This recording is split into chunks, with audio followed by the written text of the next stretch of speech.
An emotional time for those who understand the importance of the A-10. And Craig Smith, our Southeast Side reporter, joins us now. Craig, we both heard stories about soldiers who thank the A-10 for saving their lives on the battlefield. It's an emotional time for many. You're here to talk about the future, though, of Davis-Monthan. Yes, really the future. Now, the Air Force has helped us move among several different historic aircraft on a plaza over here on Davis-Monthan. And these different aircraft really mark out different periods in the life of this base. But now DM is headed for new missions with different aircraft, and in this case, more boots on the ground.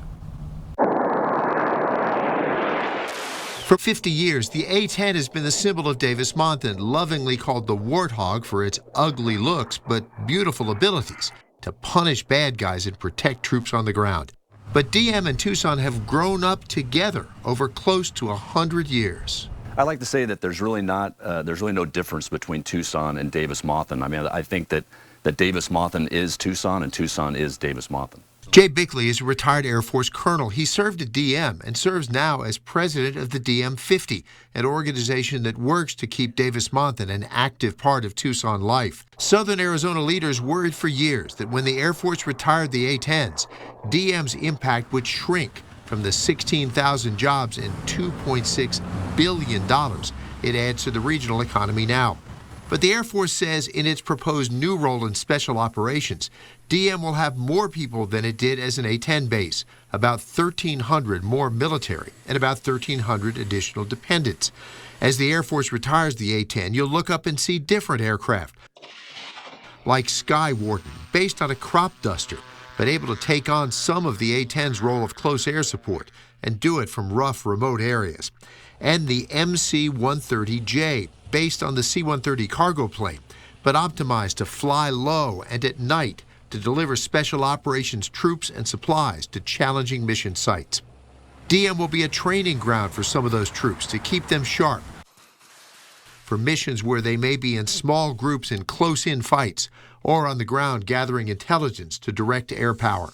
Whoever makes their home at the base often finds a second home at Mama Luisa's on Craycroft. Susie Elefanti says it opened just short of 70 years ago.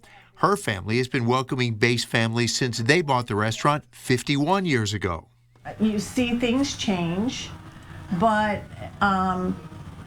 people come and go, and then you see people come back years later and they say, oh, I was an airman at Davis-Monthan and we used to eat here all the time and I wanted to come back and try it.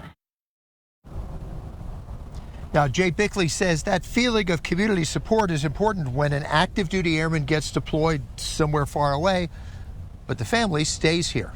Yeah, and it's such a great, synergy really between Davis-Monthan and the city of Tucson when it comes to taking care of those families as they watch their loved one go off somewhere else in the world. You know, several people said, well, these people are your neighbors. They're coaching your child sports teams. Right.